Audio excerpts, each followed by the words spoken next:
Hi అన్న. ఎక్కడి నుంచి బ్రో? మాది కొత్తమూపూర్ గ్రామం, పెదపాడు మండలం, ఏలూరు జిల్లా. ఏంటి బ్రో మరి ఏలూరు పరిస్థితి ఏంటి? ఇక్కడ మీకు ఎంపీ క్యాండిడేట్ గా కొత్తగా సునీల్ కుమార్ గారిని అనౌన్స్ చేశారు కదా, గెలవగలడు ఆయన? కంపల్సరిగా నన్ను నిలబెట్టినా కానీ జగన్ గారు చూసి గెలిపించేస్తారు. సునీల్ గారు కాదు, ఏం కాదు, జగన్ గారు ఒక సింబల్. అది జగన్ గారు ఎవరిని పెట్టినా కానీ గెలుస్తారు. మరి ఏంటి ప్రస్తుత రాజకీయాల పరిస్థితి ఏంటి, ఎలా ఉండబోతుంది? ఎన్నికల సమయం దగ్గరకు వచ్చేసింది కదా. ఇంకేంటన్నా, ఇప్పుడు కాదు, ఒక సంవత్సరం కింద పెట్టినా గెలుతాడు, 2 సంవత్సరాలు ఆగి పెట్టినా గెలుతాడు. జగనే గెలుతాడు. ఏం చేసాడని గెలుస్తారంటారు? ఏం చేయలేదని అడుగు, ఏం చేసేదని కాదు, ఏం చేయలేదని అడగండి, నేను చెప్తాను. చేసినవి ఎన్నో ఉన్నాయి. అసలు ఏం ప్రజలకు ఏం చేశాడు, డెవలప్మెంట్ ఏం చేశాడు, ఆంధ్ర రాష్ట్రానికి అసలు ఏం చేశాడు జగన్ వచ్చాక? ఆంధ్ర రాష్ట్రానికి ఏం చేశాడా అన్న? ఒకే ఒక మాట చెప్పాలంటే, ఒక గ్రామానికి తీసుకోండి. గ్రామంలో చిన్న ఒక ఇల్లు కట్టుకోవడం లేదు, అసమంటిది గ్రామ సచివాలయం, రైతు భరోసా, ఆర్బీకే కేంద్రాలు అవన్నీ కూడా సూపర్గా కట్టాడు. అంటే కేవలం సచివాలయాలు, ఆర్బీకే కేంద్రాలు కడితే డెవలప్మెంట్ అయిపోయిందని మీరు అనుకుంటున్నారా? ఇంకేం కావాలన్నా? ఉద్యోగాలు ఏమి ఇచ్చాడు జగన్ వచ్చాక? ఉద్యోగాల ఇప్పుడు 2 లక్షలు వాలంటీర్లు ఇచ్చాడు. తల్లి బిడ్డ వాహనాలు తోలే వాహనాలకి ఇచ్చారు. అంతకుముందు ఏమి ఇచ్చారు అన్న? 5 సంవత్సరాల కిందట ఇవన్నీ వదిలేండి. అంతకుముందు ఏమి ఇచ్చారు? మరి వాలంటీర్లకు ఇచ్చే 5,000 జీతం సరిపోతుందంటారా? నెలంతా వస్తుందంటారా 5,000? 5,000 జీతం జగన్ గారే అన్నారు, మీరు ఇది జాబ్ పరంగా చేయొద్దు, మీరు ఒక సేవా పరంగా చేయండి, మీకు 5,000 జీతం అనుకోకండి అని జగన్ గారే చెప్పారు. దాని గురించి మీరు ఇప్పుడు జాబ్ చేసుకునే వాళ్ళు దాని గురించి మానేసి జాబ్ చేసుకోమని అనలా. ఓన్లీ మీరు చేసుకునే జాబ్ గురించి మీరు మానే అవసరం పని లేదు, దీని గురించి అయితే మానేసిన పని లేదు. మీరు జనాలకి ఒక సేవకుడిలో నిలబడమన్నారు, అది అంతే. అంతేగాని అది వాలంటరీ జాబ్ అనలా. మరి ఇప్పుడు చంద్రబాబు నాయుడు, పవన్ కళ్యాణ్ పొత్తుతో వస్తున్నారు కదా, జగన్మోహన్ రెడ్డి గారు భయపడతారంటారా? భయమా?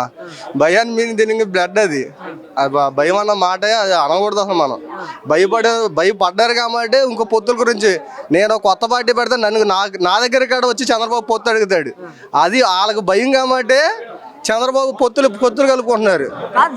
జగన్మోహన్ రెడ్డి గారు భయపడుతున్నారు అనేసి అంటున్నారు కదా వాళ్ళు. భయమా? ఎక్కడన్నా కానీ భయం అన్నది జగన్ గారి దగ్గర కాదు, జగన్ గారి కార్యకర్తను అడగండి. భయం అని ఎవడ కార్యకర్త భయపడ్డు, వాళ్ళకి భయపడతామండి. జగన్ భయపడతామేంటి? ఈ ఎమ్మెల్యేలు మార్చడానికి వెనక కారణం కూడా అదే. జగన్మోహన్ రెడ్డి ఓడిపోతాడని తెలిసే ఎమ్మెల్యేలు మారుస్తున్నారంట కదా. ఎమ్మెల్యేలు మారుతున్నారు అంటే ఎవరు మార్చకుండా ఉన్నారా? చంద్రబాబు నాయుడు అంతకుముందు ఎక్కడ వేసాడు? ఇప్పుడైనా కుప్పంలో వేస్తున్నాడు, అప్పుడు చంద్రగిరిలో వేసాడు. ఇప్పుడు ఆయన ఎందుకు అప్పుడు ఓడిపోతాడని ఇక్కడికి వచ్చి గెలిపించుకున్నాడా, లేదా అంతకుముందు ఓడిపోయాడేనా?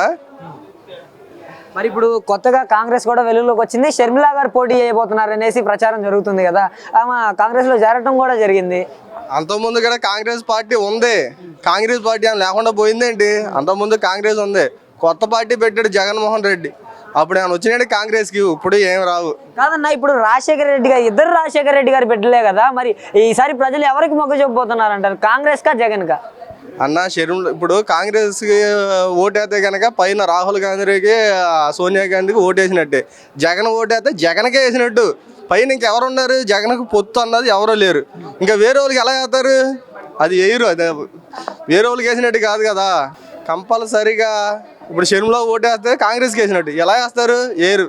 జగన్మోహన్ రెడ్డిని ఈసారి పులివెందుల్లో ఓడించబోతున్నాం అనేసి సవాల్ విసురుతున్నారు కదా ప్రతిపక్షాల వాళ్ళు. పులివెందుల్లోనా? ఇక్కడ దెందులూరులో ఆ టికెట్ని గెలిపించుకోమని జగన్ వరకు ఎందుకు? దెందులూరులో మా అబ్బాయి చదువుని ఓడగొట్టమని చూద్దాం. దెందులూరు జగన్మోహన్ రెడ్డి వరకు వెళ్తారా? ఇప్పుడు జగన్మోహన్ రెడ్డి గారు నిన్న విజయవాడ నడిబొడ్డున ఏదైతే అంబేద్కర్ గారి శిల్పాన్ని ఆవిష్కరించడం జరిగిందో దాని గురించి టీడీపీ మాజీ ఎమ్మెల్యే అయిన ధూళిపాల నరేంద్ర ఏమంటున్నాడంటే, 90 రోజుల్లో అధికారం మారబోతుంది, మేము వచ్చిన తర్వాత విగ్రహాన్ని తీసేస్తాం అంటున్నాడు కదా. విగ్రహాన్ని అన్న నేను ఎస్సీ మాల టచ్ చేస్తే కనుక మేమే ఊరుకోం. విగ్రహాన్ని తీసేంత అసలు ఏమీ చేయలేడు. ఇప్పుడు వచ్చి విగ్రహాన్ని తీసేస్తాడా? 5 సంవత్సరాల కిందట అదే చంద్రబాబు నాయుడు ఉంటుందన్న, విగ్రహం తీసేయవచ్చు. ఆడ అసలు మామూలుగానే చంద్రబాబు నాయుడు మాలలోనే ఎస్సీల్లోనే పుట్టకూడదు అన్న కోరుకునేవాడు. ఎందుకు తీడు? తీతకు చూతాడు. మరి వాళ్ళ అంబేద్కర్ బొమ్మను తీసేసి రాజధానిలో పెడదాం అంటున్నారు కదా వాళ్ళు. వాళ్ళు గెలవాలిగా, అసలు అన్ని చెప్పుకుంటాం ఎందుకు, అసలు వాళ్ళు గెలవాలిగా. ముందు గెలవడం అన్నది అది కలలే. నైట్ నేను బోలేను కళ్ళకంట, ఆ కళ్ళలో కూడా ఎన్నో వస్తా ఉంటాయి. ఆఖరికి నేను కూడా చంద్రబాబు నాయుడు గెలిచినట్టు కళ వస్తుంది. అది కళలు మాత్రమే, అది రియల్గా జరగవుగా. ఎన్నో కళలు కంటా ఉంటారులే. మరి జగన్మోహన్ రెడ్డి గారు సాక్షి అనే దొంగ పత్రికను పెట్టుకొని ప్రతిపక్షాల మీద విషం చల్లుతున్నాడంట. ఒక పత్రికనే చూస్తే కనుక మరి TV9, ABN, NTV అవన్నీ అయ్యాం పత్రికలు. ఓన్లీ ఒక పేర్లు అక్షరాలు మాత్రం నలుపు కానీ మొత్తం పసుపేది అంతా. మరి వైఎస్ఆర్సీపీ సోషల్ మీడియాని పెట్టుకొని దాన్ని తప్పుడు దోవ పట్టిస్తున్నాడు. సోషల్ మీడియాని తను చేసిన తప్పుల్ని కప్పిపుచ్చుకోవడానికి సోషల్ మీడియా ఉంది, వైఎస్ఆర్సీపీ సోషల్ మీడియా అంటున్నారు కదా. సోషల్ మీడియా ఎవరిది కాదన్న, ఓన్లీ వైఎస్ఆర్సీపీ సోషల్ మీడియా ఎవరికి కాడ నువ్వు తప్పుడు ప్రయోజనాలు చేయమని అని చెప్పట్లా. మీకు ఏం జరిగిందో చెప్పండి, అది అంతే చాలా అన్నారు. అంతేగాని వేరే వేరే ఏమి మాట్లాడలేదు కదా, తప్పుడు ప్రచారం చేయడానికి ఏమి లేదు. ఫైనల్ గా చెప్పండి, ఎన్నికల సమయం అయితే దగ్గరకు వచ్చేసింది, 2 నెలల కాలమే ఉంది. ఈ 2 నెలల కాలంలో జగన్మోహన్ రెడ్డి గారు గద్దె ఎక్కుతారంటారా? అసలు మన ఆ డేలో చెప్పాం సార్, ఎక్కుతారేంటి, ఇక దిగడం సీటు. ఎప్పుడైనా సరే 30 సంవత్సరాలు అధికారంలో ఉండేది జగన్మోహన్ రెడ్డి. 170 సీట్లకి జగన్మోహన్ రెడ్డి గారికి ఎన్ని సీట్లు రావచ్చు అంటారన్న? 175కి 175, 175 కొడతాం కన్ఫర్మ్ గా. ఏంటి ఇన్ని పార్టీలు ఏకమవుతున్నా కానీ 175 అనే టార్గెట్ రీచ్ అవుతారా వైసీపీ వాళ్ళు? ఎందుకు రీచ్ అవ్వరన్నా? పవన్ కళ్యాణ్ వార్డు నెంబర్గా గెలవనాడు, ఆడొచ్చి పొత్తుల్లో నిలబడితే ఏమైంది? 100 పార్టీలు రమ్మను, 100 పార్టీలు. ఇంకా నేను నువ్వు కూడా పార్టీ పెట్టిన నా పార్టీ నిన్ను కూడా అడుగుతారు. చంద్రబాబు నాయుడు పొత్తుకి. మరి నారా లోకేష్ పరిస్థితి ఏంటి సార్? మంగళగిరిలో పోటీ చేస్తున్నాడు అనేసి ప్రచారం అయితే జరుగుతుంది. వన్స్ మోర్ మళ్ళీ రిపీటే, మళ్ళీ సీటు మళ్ళీ పోద్ది, మళ్ళీ ఇదే సేమ్. పవన్ కళ్యాణ్ మళ్ళీ టీడీపీకి మళ్ళీ గుడ్ బై చెప్తాడు, మళ్ళీ వెళ్తాడు, అన్ని మామూలే.